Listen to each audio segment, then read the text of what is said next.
História, filosofia, ética e campo de trabalho. Essa temática foi exatamente a temática trabalhada durante todo este semestre na disciplina que foi ministrada através da plataforma Moodle. Quero convidar você, então, a partir de todo esse processo de ensino, com atividades formativas, avaliações bimestrais, quero convidar você a resgatar, juntamente comigo, aqueles conceitos mais relevantes que foram transmitidos por essa disciplina para a sua formação acadêmica e para a sua qualificação como alguém que está sendo inserido no campo de trabalho através de uma melhor qualificação intelectual, através do estudo que você tem tido aqui nesta faculdade. Fique comigo. Agora nós vamos fazer um resgate dos assuntos mais relevantes que foram tratados nesta disciplina.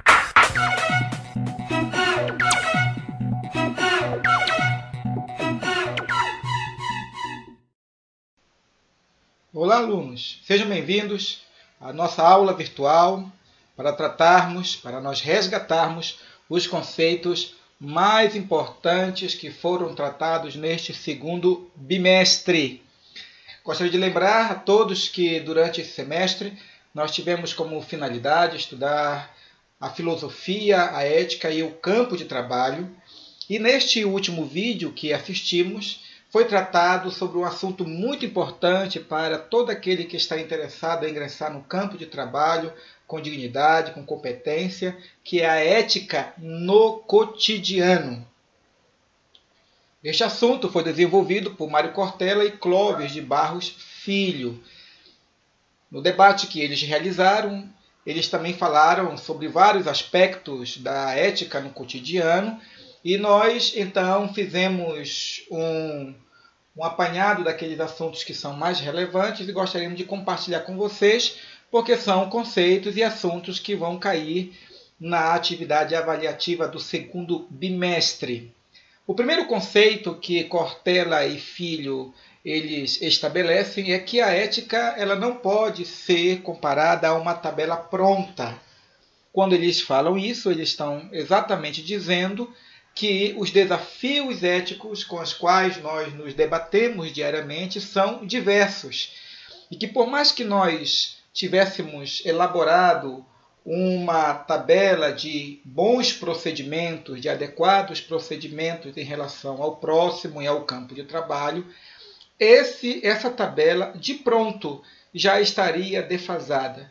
Porque a convivência no campo de trabalho, a convivência na indústria, a convivência nos escritórios, a convivência nas escolas, a convivência nas repartições públicas, imprimem para todo ser humano desafios diários e os mais diversos e inimagináveis. De tal sorte que estabelecer uma tabela está, de fato, desqualificado para a vida em sociedade, pois ela é dinâmica, ela é plural. E a outra questão, então, que eles falam é que a ética tem relação direta com a liberdade. O que é que estes autores estão dizendo? Eles estão dizendo, dentre outras coisas, que somente um ser livre é capaz de tomar atitudes ou praticar atitudes éticas. Porque para que haja um comportamento ético, é preciso que aquele que age tenha consciência das suas ações, tenha consciência dos efeitos disso sobre o seu semelhante e que possa, então, tomar uma decisão a respeito de qual seria o melhor comportamento naquele dado momento. É esta liberdade para agir, é esta capacidade que o ser humano tem de pensar, de medir entre o certo e o errado e o bem e o mal, é que torna as relações humanas ou as ações humanas uma relação ética. Existe um perfil ético dentro do comportamento humano.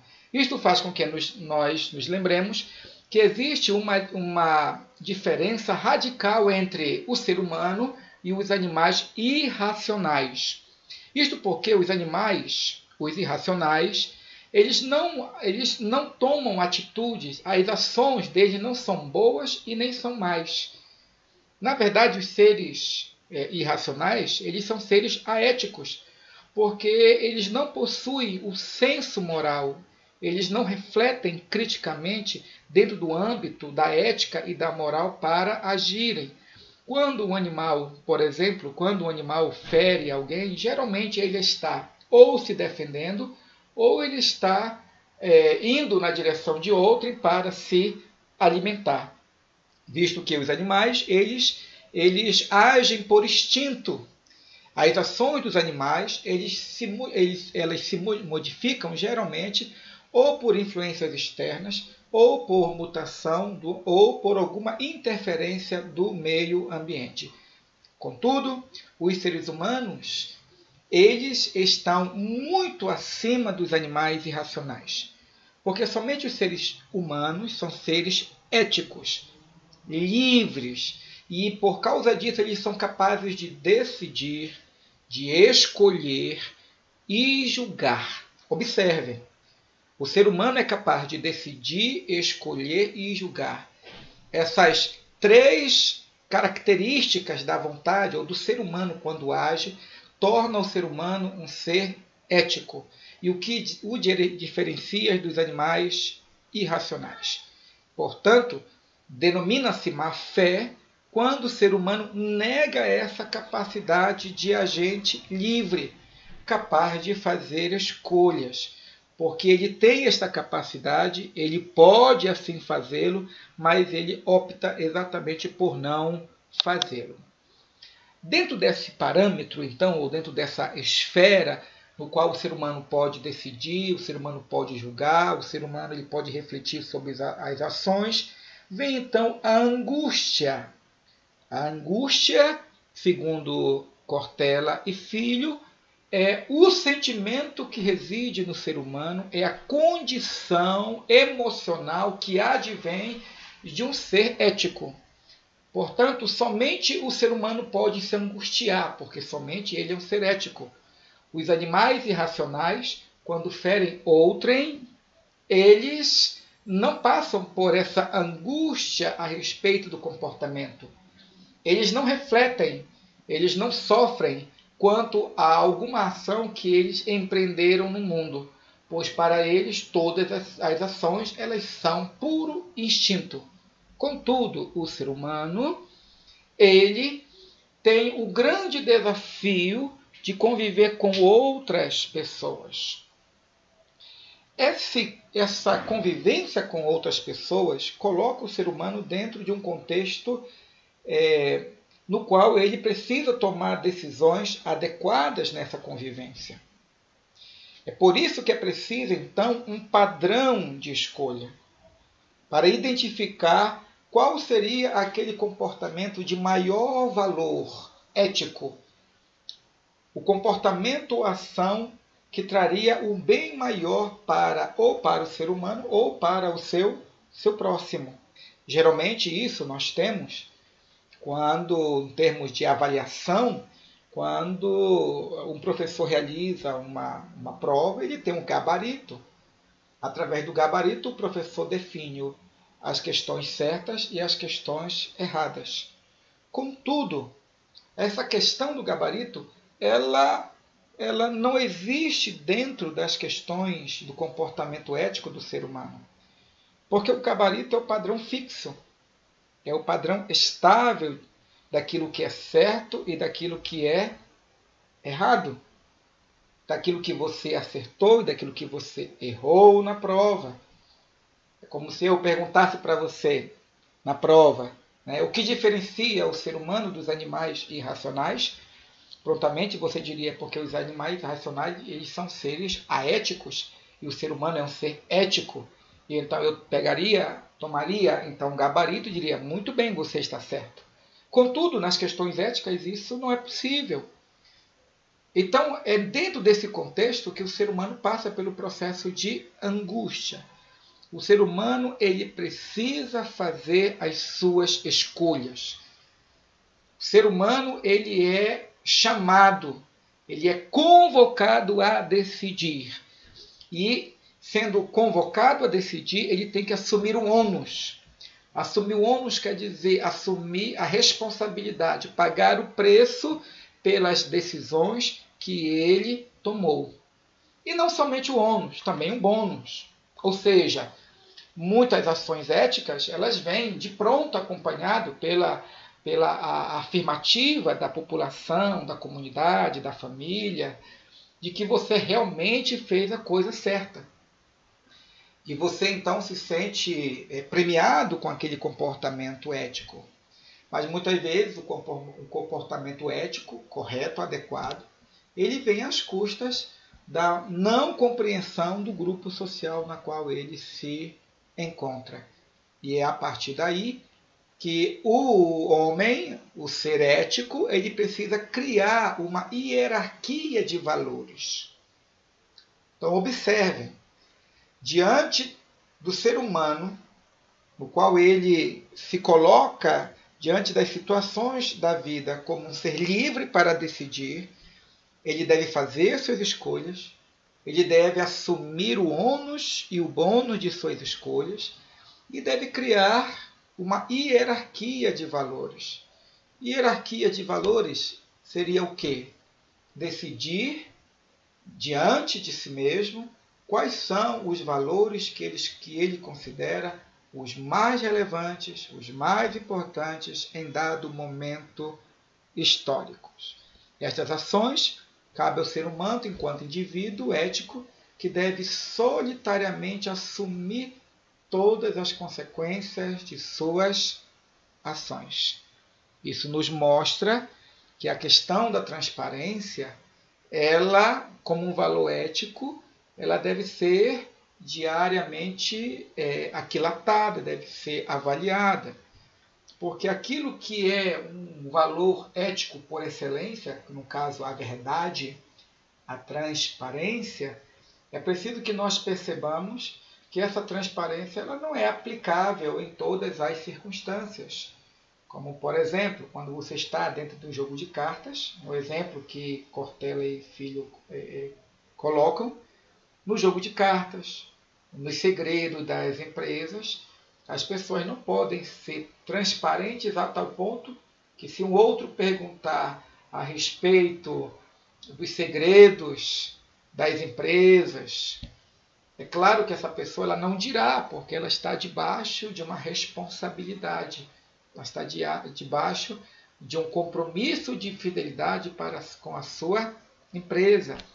Uma outra questão também, por exemplo, quando você está diante, vamos tentar imaginar as pessoas na Segunda Guerra Mundial, que muitos judeus, muitos ciganos foram salvos pelos próprios alemães que esconderam em suas casas, pessoas que estavam fugindo do sistema nazista. Certamente essas pessoas, elas optaram por criar uma hierarquia de valores. E dentro dessa hierarquia de valores, eles decidiram prontamente a não serem transparentes, a não falarem toda a verdade, ou frontalmente mentirem. Quando perguntavam, existe algum judeu nesta casa? Existe alguma pessoa que o Estado ou que o sistema nazista está perseguindo, que nós queremos levá-lo? Existe alguém aqui? Certamente as pessoas diziam, não existe. Nesse momento, certamente o valor à vida, a dignidade humana se tornou um valor superior à questão da verdade, de se falar a verdade ao próximo em toda e qualquer circunstância. Continuando o debate sobre ética no cotidiano, Cortella e Filho falam sobre a importância dos valores na ética. E então eles mostram que em determinadas circunstâncias o ser humano ele fica diante de uma situação complexa, difícil, na qual ele tem que decidir entre o respeito aos outros e o seu prazer particular. Fumar traz prazer àquele que fuma. Contudo, a fumaça do cigarro prejudica a saúde do próximo e o cheiro da fumaça também cria um clima desagradável para aqueles que não fumam. Então, Dentro dessas questões dos valores éticos, a pessoa tem que decidir entre o prazer pessoal e o respeito ao próximo. Outra questão é: eu devo preservar a minha integridade física ou eu tenho que colocar a minha integridade física em situação de perigo para tentar salvar o meu próximo? Que valores éticos eu devo imprimir? A ética de preservação, da autopreservação da minha vida ou a ética da preservação da vida de outrem? A outra questão é: eu devo falar a verdade em quaisquer circunstâncias, de uma forma irrestrita, ou em determinado momento, quando existem questões relacionadas à preservação da vida, à dignidade humana, a mentira pode ser talvez o único escape, a única circunstância, o único elemento a ser utilizado para que a preservação da vida se faça diante de uma determinada questão, como, por exemplo, como já foi dado anteriormente, os fugitivos do nazismo. Se aquelas famílias que protegeram os ciganos, que protegeram os judeus, os testemunhas de Jeová, se eles fossem questionados se eles estavam ou não protegendo esses fugitivos, se eles falassem estritamente a verdade, certamente milhares e milhares de refugiados teriam morrido. É certo, então, que dentro dos valores éticos, eles optaram não pela verdade, mas eles optaram também pela questão da dignidade da vida do ser humano. Isso nos mostra, então, que a ética ela não é um protocolo pronto, um protocolo acabado. Viver diariamente imprime sobre nós o grande desafio de agirmos eticamente enquanto as situações da vida apresentam para nós os desafios das escolhas, os desafios do comportamento humano. Sendo assim, então, nós percebemos o quanto a ética ela é emancipadora, o quanto ela devolve para nós a nossa liberdade. A nossa liberdade em que sentido? No sentido de que o homem ético, o homem que se entende ético, o homem que percebe que necessariamente, dada a sua intelectualidade, dada a sua racionalidade, por conta dessas qualidades, essa condição do ser humano de ser um ser racional, então ele é um ser ético. Então, na medida em que ele toma isto, ele reflete sobre isso, as ações éticas, ou essas oportunidades de agirmos eticamente, emancipa o ser humano, liberta o ser humano. Liberta no sentido de que ele é convocado a agir de uma forma proposital, refletida, não mecanicamente. Sobre ele repousa a tarefa diante de agir, pensar, diante de agir, refletir, diante de agir, pesar todos os elementos, refletir sobre todos os elementos que estão envolvidos naquela ação, naquela decisão. Então, nesse sentido, a ética vai se tornar para nós, seres humanos, o conjunto de valores e princípios que nós utilizamos para realizarmos as nossas escolhas. A ação ética nos emancipa, nos liberta da condição de ser que é conduzido, que é levado ao sabor do vento, ou é levado, ou é violentado pelas circunstâncias. Mas, ao mesmo tempo, ela nos mostra que é preciso agir com critério, que é preciso que haja princípios nas nossas ações. E aí, então, vai um aspecto interessante que eles colocam, que é preciso diferenciar o que é relatividade do relativismo. Segundo eles, a relatividade tem a ver com a situação. com o tempo histórico, com a ocasião, com o fato de que as nossas escolhas, a minha e a sua escolhas, dependem das circunstâncias nas quais estamos vivendo. Contudo, o relativismo tem a ver com o vale tudo, que todas as ações são diferentes, iguais, e seus valores e os não valores. Isso quer dizer o seguinte, um exemplo acima, se tu olhares a questão da verdade e da mentira, isso tem a ver com a relatividade da questão ética, e não com o relativismo. Porque em circunstâncias de guerra, onde existem muitas atrocidades, os seres humanos eles têm que optar entre a preservação da vida, o valor da dignidade humana, ou falar a verdade em toda e qualquer circunstância, mesmo que a verdade possa produzir como resultado a morte do seu semelhante. Nesse sentido, então, a relatividade na ética dirá que em questões de guerra tu deves escolher o princípio ético ou os valores éticos mais excelentes e que naquele momento, dadas circunstâncias históricas, são os valores que devem ser escolhidos, que devem ser separados, que devem ser vividos. Neste caso, entre falar a verdade, que você está escondendo um refugiado, ou de repente dizer, né, uma mentira não existe ninguém, por conta do valor supremo da dignidade humana, do valor à vida, é preferível nessa circunstância você mentir, para que um princípio maior seja colocado em relevo, em destaque na história da humanidade.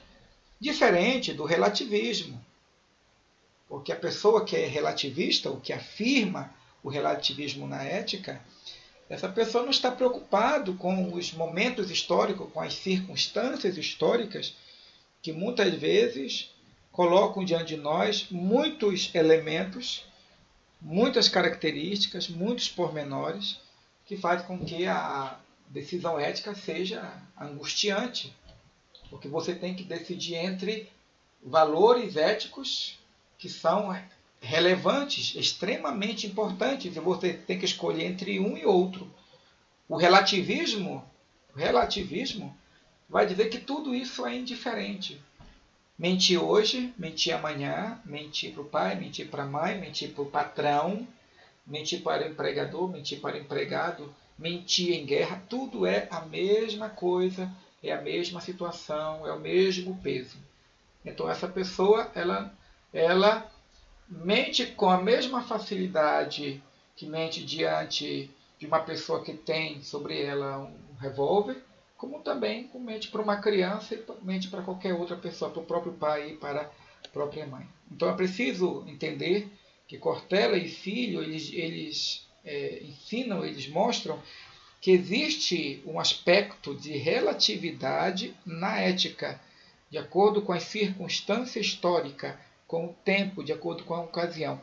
Porém, eles não afirmam o relativismo, porque o relativismo, nesse caso, geraria um mundo sem nenhum padrão ético, sem nenhum padrão moral, sem condições, sem uma possibilidade de viver em sociedade.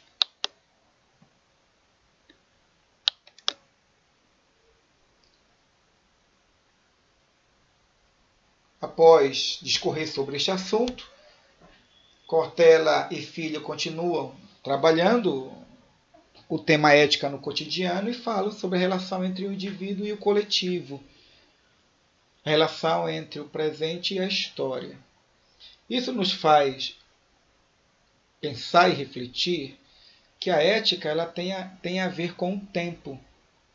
Os padrões éticos têm a ver com a cultura e com universalidade. Observem, tem a ver com tempo, tem a ver com cultura e tem a ver com universalidade. Primeiro, não há uma ética individual.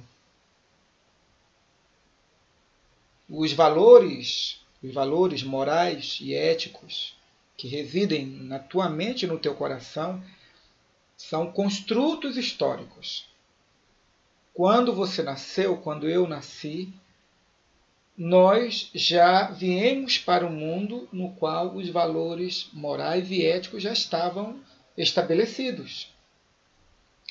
E aprendemos estes valores, primeiramente em casa, depois para aqueles que têm alguma relação com a religião, ou na religião, nas igrejas, ou outras expressões religiosas, depois na escola.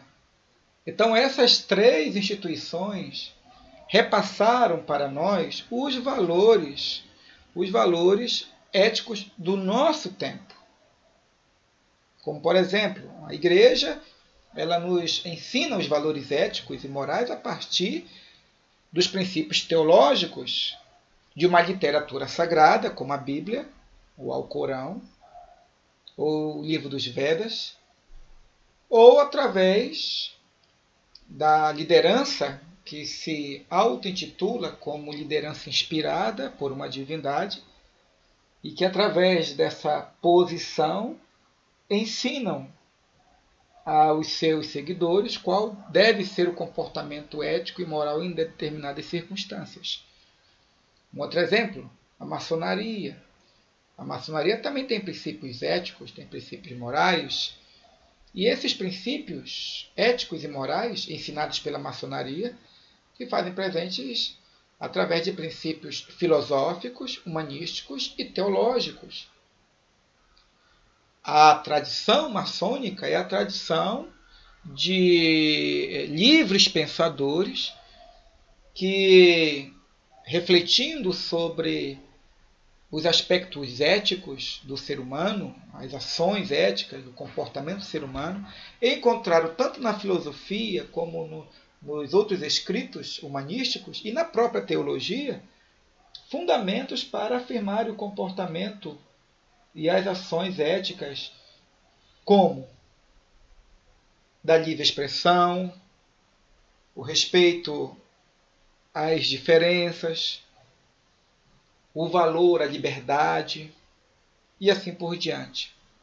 Um outro exemplo de instituição é o Rotary.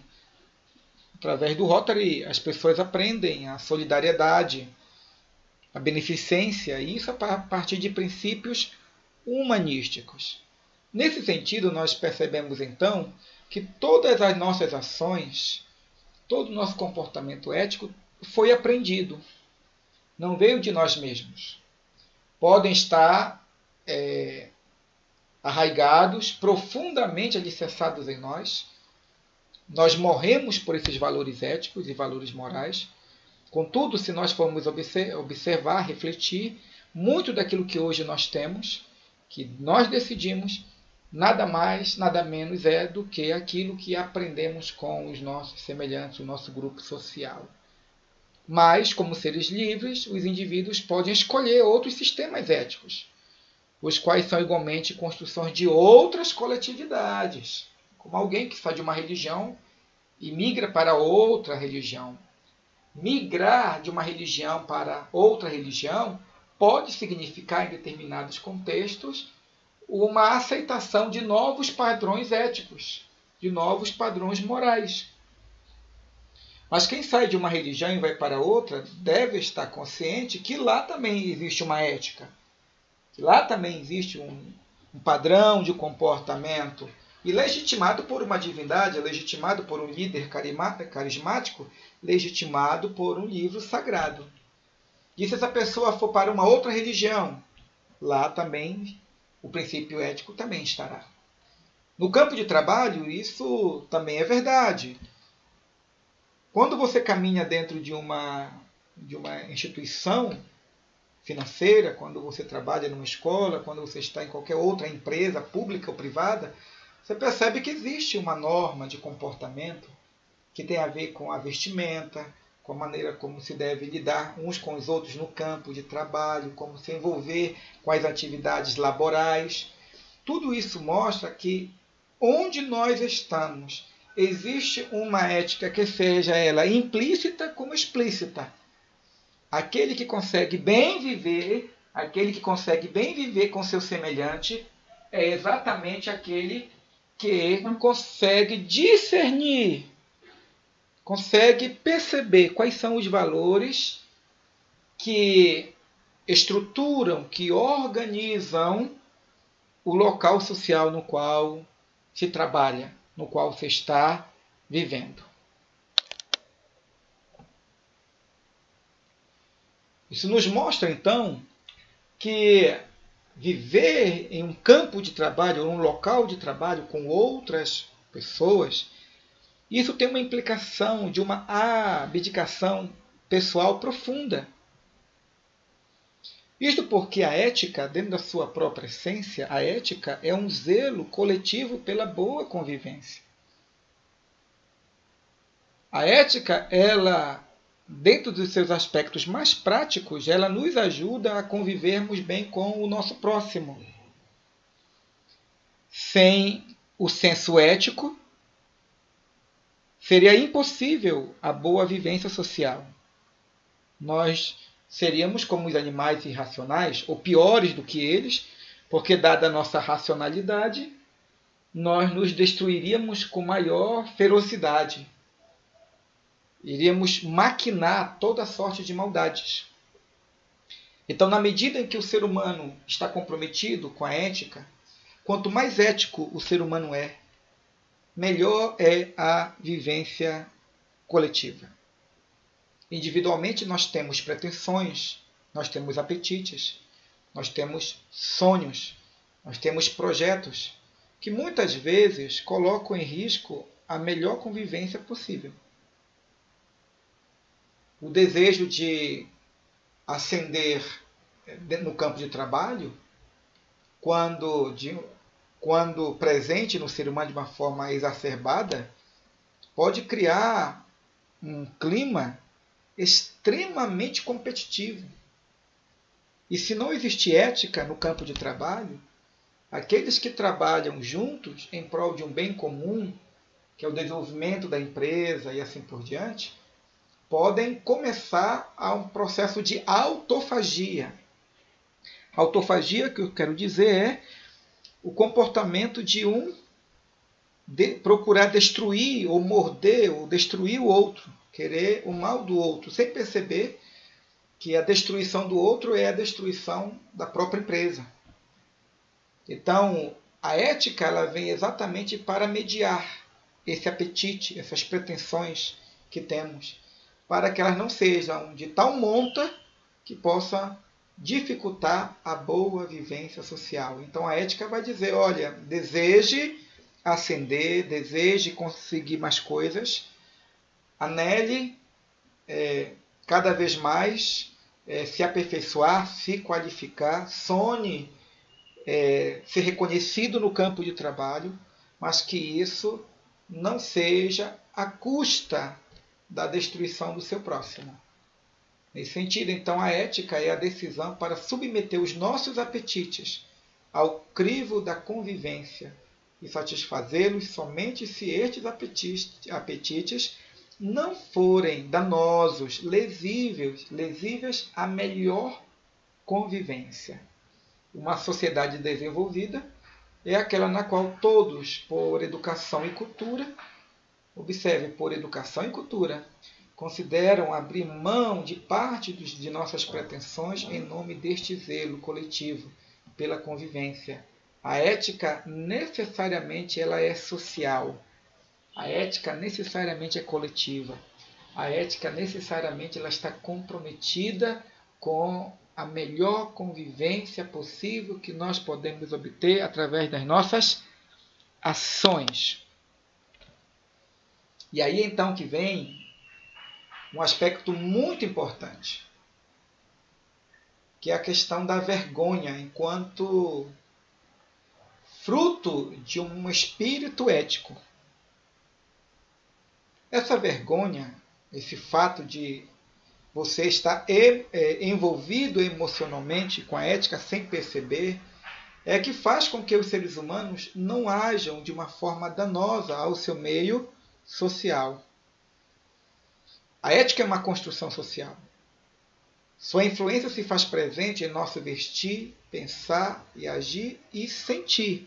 A vida afetiva está presente. Na medida em que eu estou comprometido com a ética, na medida em que a ética é um dos elementos fundamentais na minha vida, nas minhas decisões, da maneira como eu me relaciono com o meu próximo, da maneira como eu falo, é inevitável que em determinadas circunstâncias eu sinta vergonha por agir de uma forma inadequada, por ter padrões ou um padrão de comportamento ético, por possuir determinados valores. Eu me sinto envergonhado só em pensar em agir de uma forma tal que esses valores éticos sejam quebrados.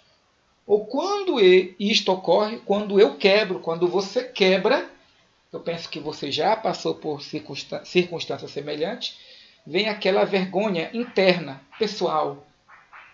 Aquele diálogo consigo mesmo quando você disse, por que eu fiz isso? Eu não deveria ter feito. E observe que ninguém imprimiu em você, ninguém pediu para que você passasse por isso. Essa vergonha ética, esse elemento emocional ligado à ética, é exatamente um elemento fundamental para que o ser humano não coloque de lado os seus valores. Porque na medida em que o ser humano ainda é capaz de se envergonhar de seus erros, da sua má conduta, tendo como padrão os valores éticos que ele considera, ou que a sociedade considera importante, é a partir dessa vergonha ética é que o ser humano pode rever o seu comportamento e voltar a um comportamento da melhor convivência possível. Nesse sentido, então, a vergonha é uma tristeza especial, cuja causa é o próprio comportamento. Observe, a causa é o próprio comportamento. A causa dessa vergonha não é o que as pessoas pensam. Porque se eu me envergonho pelo que as pessoas pensam, então não é uma vergonha ética. A vergonha ética é a plena consciência de que você agiu como não deveria agir. O que está em relevo, o que está em destaque, é o supremo valor daquele comportamento que você deveria empreender e você não fez. É um sentimento a respeito de si mesmo, é um afeto moral por excelência, pois a moral é uma reflexão do eu, com o eu sobre o que o eu deve agir. A moral não depende de fiscalizações. Isso nos mostra que quem está comprometido com a moral e com a ética não está preocupado com o que as pessoas pensam. A pessoa que está comprometida com a moral e com a ética, ela está preocupada consigo mesma. Ou seja, de ser fiel aos seus valores, porque os seus valores são valores importantíssimos para si primeiramente e depois para a sociedade. E então nós vamos lembrar daquilo que falou Aristóteles, quando ele diz que ele acreditava que a ética era uma reflexão sobre a vida como um todo. A ética é um aperfeiçoamento gradativo e o caráter tem a ver com a repetição. Aí vai, que falamos anteriormente, essa vergonha moral, essa tristeza por alguma ação que você anteriormente não aprovava e que você continua não aprovando e que você caiu nela. Então Aristóteles vai dizer que o ser humano ele é um ser ético e que a sua característica como ser ético implica no fato de que existe um aperfeiçoamento gradativo no caráter do ser humano. E esse aperfeiçoamento gradativo só ocorre quando há uma repetição das ações eticamente valorizadas. Ou seja, quanto mais agimos corretamente por hábito, mais seremos excelentes, diz Aristóteles. Ninguém é ético por uma decisão instantânea, segundo Aristóteles. Nós nos tornamos cada vez melhores pela constante prática da ética, pela constante prática do bem. pela constante prática daquilo que seja correto. E a partir dessa prática contínua é que o ser humano se aperfeiçoa gradativamente. Contudo, segundo Cortella e Filho, este conceito é equivocado, pois desconsidera a questão intelectiva da vida ética, na qual é preciso refletir, julgar e agir. Em outras palavras, Aristóteles dava ênfase na repetição. Cortella e Filho dão ênfase na reflexão, no julgamento e na ação. Uma pessoa, em outras palavras, uma pessoa pode repetir várias vezes as mesmas ações éticas. Contudo, segundo Cortella e Filho, essas ações repetidas, se elas não vierem fundamentadas numa reflexão, no julgamento, elas não terão o valor ético apontado. A ação pode até ser ética, mas o propósito, a finalidade naquela ação não pode vir acompanhada com a mesma excelência da ação. Em outras palavras, a beneficência é uma ação ética. Ajudar o próximo, acolher o necessitado. Mas na medida em que uma pessoa ela age desta forma, costumeiramente, cotidianamente, mecanicamente, e a faz para ser bem visto pela coletividade, então essa ação ética, embora ajudar o próximo, embora beneficiar uma pessoa de rua, por exemplo, mas ela perdeu a essência da ética.